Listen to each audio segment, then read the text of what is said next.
সকালে আমাকে একজন কনস্টেবল এসে বলল, রেডি হন, আপনি বড় ম্যাম আসছে আপনাকে জিজ্ঞাসাবাদ করার জন্য।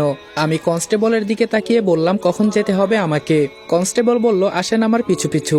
আমিও দাঁড়িয়ে কনস্টেবলের পেছনে পেছনে যেতে লাগলাম। যেতে যেতে অবশেষে আমাকে একটা উন্নত মানের রুমের ভেতরে নিয়ে গেল। এখানে শুধু মাঝখানে একটা টেবিল পড়ে আছে আর চারপাশে শুধু কম্পিউটার আর কম্পিউটার। আমাকে টেবিলে বসার জন্য বলা হলো। আমিও ভদ্রভাবে তাই করলাম। টেবিলে বসার পর আমার হাতে হাতকড়া লাগিয়ে কনস্টেবল বাহিরে চলে গেল। অনেকক্ষণ বসে থাকার পর আমার আম্মুর বয়সী একজন মহিলা ভেতরে প্রবেশ করলো। দেখে মনে হয় ইনি কোনো বড় অফিসার। ভেতরে ঢোকার সাথে সাথে আমি সালাম দিয়ে বললাম, ভালো আছেন ম্যাম? আমার কথা শুনে তিনি কোনো উত্তর দেয় নাই। উল্টা আমার সামনে এসে আমাকে প্রশ্ন করলো, নাম কি তোমার? আমি বললাম, জি ম্যাম, রনি। তিনি বললেন, নামটা তো বেশ ভালোই আছে। এখন আমি একটা সংক্ষিপ্ত প্রশ্ন করি, সঠিক উত্তর দিবে। আমি বললাম, জি ম্যাম, বলেন। তিনি বললেন, যেই মা তোমাকে ছোট থেকে লালন পালন করেছে আর শেষে তুমি তাকেই কেন খুন করলে? আমি এবার নিচের দিকে তাকিয়ে মন খারাপ করে বললাম, আপনার সব প্রশ্নের উত্তর দিব ম্যাম, শুধু আমার একটা কথা জানার আছে, যদি অনুমতি দেন তাহলে বলতে পারি। আমার কথা শুনে এবার ম্যাম দাঁড়িয়ে চোখ লাল করে বলল, আমার মুখে মুখে কথা বলার অনুমতি তোমায় কে দিল? এবার আমি চুপ করে আস্তে করে বললাম, ম্যাম আমি জানি আপনি আমাকে কথা বলার সুযোগ দিবেন না, তা আমারও লাগবে না। তবে একটা কথা বলি, জানেন যখন নিজের আপন চাচাতো বোন আর সৎ বাবা আমার বিরুদ্ধে মিথ্যা সাক্ষ্য দেয় তখন খুব খারাপ লাগে। আমি শুধু এইটুকুই বলবো, আপনি আমাকে যা কিছুই বলেন না কেন আমি কোনো উত্তর দেব না। যদি আপনাদের মনে হয় আমি আমার মাকে খুন করেছি তাহলে তাই মনে করেন। আমাকে ফাঁসি দিবেন তাই তো? দিয়ে দেন। এই পৃথিবীতে আমার মা ছাড়া আর কেউ ছিল না, এখন ওরা আমার মাকে মেরে ফেলেছে। যদি আমি এখান থেকে ফিরে যাই ওদের জ্যান্ত জ্বালিয়ে মারবো, এর থেকে আমার মৃত্যু হয়ে যাক, এটাই বেটার। আমিও আমার আম্মুর কাছে চলে যাব। আমার কথা শুনে পুলিশ অফিসার আমার দিকে কিছুক্ষণ তাকিয়ে রইল। কি জানি একটা চিন্তা করে হাত দিয়ে কি একটা বাহিরে ইশারা করলো, আর সাথে সাথে একজন কনস্টেবল একটা লাশ নিয়ে রুমের ভেতরে ঢুকলো। লাশটা আমার সামনে রেখে কনস্টেবল বাহিরে চলে গেল। তবে আমি মৃত লাশটা দেখে পুরাই বোকা হয়ে গেছি। এত সুন্দর একটা মেয়ে, দেখে মনে হচ্ছে যেন ঘুমিয়ে আছে, কিন্তু এই মেয়েকে এখানে আনলো কেন? এবার পুলিশ ম্যাম বলল, এই মেয়েটা কিছুক্ষণ আগে বিষপান করে মারা গেছে। তবে আমরা এটাকে আত্মহত্যা বলি না, এই মেয়েকে কেউ জোর করে বিষ খাইয়েছে। একে এখানে আনা হয়েছে একটা কারণে, সেটা হলো তোমাকে এই মেয়েটিকে কেটে 3 টুকরো করতে হবে। এই দেখো তোমার সামনে লম্বা একটা তলোয়ার আছে, এখন কাজে লেগে পড়ো। এবার ম্যামের কথা শুনে আমার কলিজার পানি শুকিয়ে গেল। কি বলছে এসব? যেখানে আমি আজ পর্যন্ত একটা মশাকেও মারি নাই, সেখানে এই মেয়েটাকে আমি কিভাবে কেটে 3 টুকরো করব? আমার তো মাথা ঘুরছে ম্যামের কথা শুনে। ম্যাম বলল, কি হলো? আমি কি বললাম কানে যাচ্ছে না তোমার? এবার আমি ভয় পেয়ে বললাম, ম্যাম আমি এসব করতে পারবো না, এটা আমার দ্বারা কোনোদিনই সম্ভব না।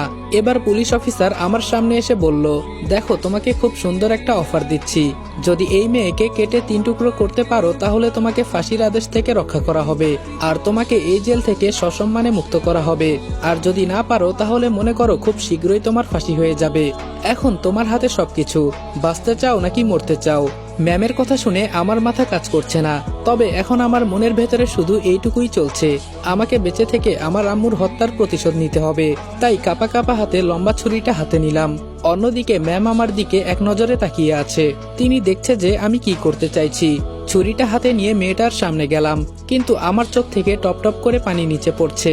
মেয়েটার দিকে তাকিয়ে ছুরিটা নিচে ফেলে দিয়ে কান্না করতে করতে বললাম, আজও পৃথিবীতে কিছু বিশ্বাসঘাতক মানুষ আছে যারা দিন শেষে নিজের মানুষের পিঠে ছুরি ঢুকিয়ে দেয়। আমি ওদের বলেছিলাম আমার আম্মুকে ছেড়ে দাও, আমাকে মেরে ফেলো বিনিময়ে, কিন্তু ওরা আমার কথা শুনলো না। আমাকে বাঁচতে হবে না ম্যাম, আমার মতো কুলাঙ্গার সন্তান এই পৃথিবীতে বাঁচার মতো কোনো অধিকার রাখে না, যে কিনা নিজের মাকে বাঁচাতে পারে নাই।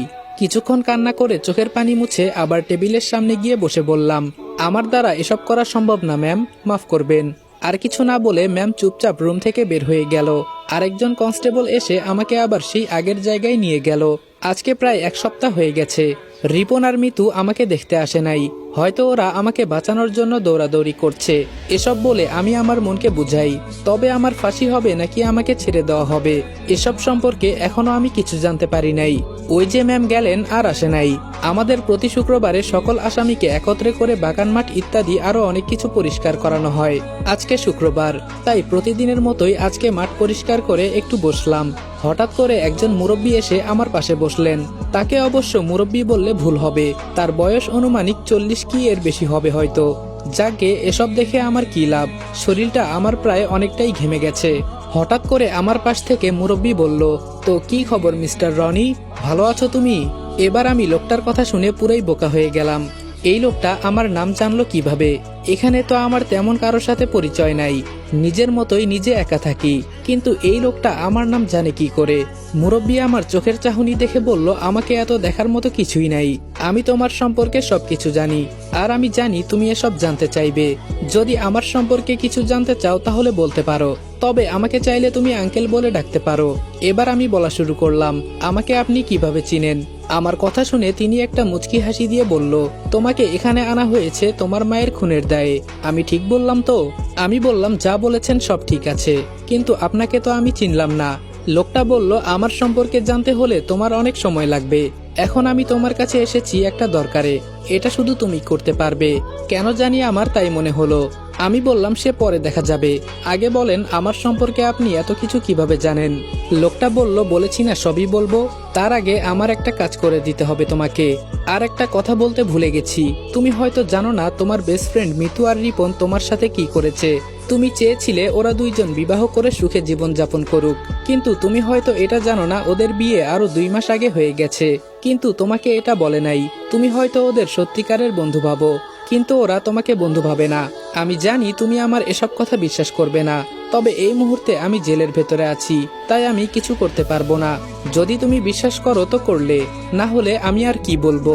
মুরব্বী আঙ্কেলের কথা শুনে কিছুক্ষণ চুপচাপ থেকে আবার প্রশ্ন করলাম, আপনি যদি সত্যি হন তাহলে এসব কি? আমাকে থামিয়ে মুরব্বী আবার বলা শুরু করলো, তোমার সম্পর্কে আমি সবকিছু জানি, আর এটাও জানি তোমার আম্মুকে তোমার সৎ বাবা আর তোমার চাচাতো বোন মিলে মেরেছে। যদি আমার কথা মানো তো আমি তোমাকে বাঁচাতে পারি, তবে শর্ত একটাই, আমার কথা মতো কাজ করতে হবে, বাকিটা আমার উপর ছেড়ে দাও। এবার আমি পুরোটাই চিন্তামগ্ন হয়ে গেলাম। একজন মানুষ যে কিনা জেলের ভেতরে থেকে আমার সম্পর্কে সবকিছু জানে, এটা কিভাবে হতে পারে? এই মুহূর্তে আমার বেঁচে থাকা অনেক বেশি দরকার। ছাড়বো না আমি ওদের, যারা আমার মাকে মেরেছে। তো গাইস, গল্পের নেক্সট পার্ট যদি দেখতে চাও তাহলে তোমরা রেদন অল হাসান ভাই ইউটিউব চ্যানেলে চলে যাও। ইউটিউব চ্যানেল লিংক টিকটক বায়োতে দেওয়া আছে, তাছাড়া ইউটিউবে গিয়ে সার্চ করলে পেয়ে যাবা, রেদন অল হাসান ভাইয়া সার্চ করবা, তাহলে আমাদের গল্পটা সবার আগে পেয়ে যাবা। আর সবার আগে কিন্তু ইউটিউবেই আসে। আর টিকটকে যদি নেক্সট পার্ট খুব তাড়াতাড়ি চাও তাহলে 1000 কপি লিঙ্ক করে দাও। আর সম্পূর্ণ গল্প দেখতে হলে এখনই ইউটিউব চ্যানেলে চলে যাও। তো তোমরা এখনই লাইক, কমেন্ট, শেয়ার যা যা করা লাগে তা বেশি বেশি করে দাও। আর আইডিতে যারা নতুন আছো তারা এখনই আইডিটা ফলো করে দাও। তো দেখা হচ্ছে নেক্সট ভিডিওতে। সবাই ভালো থাকো, সুস্থ থাকো, খোদা হাফেজ।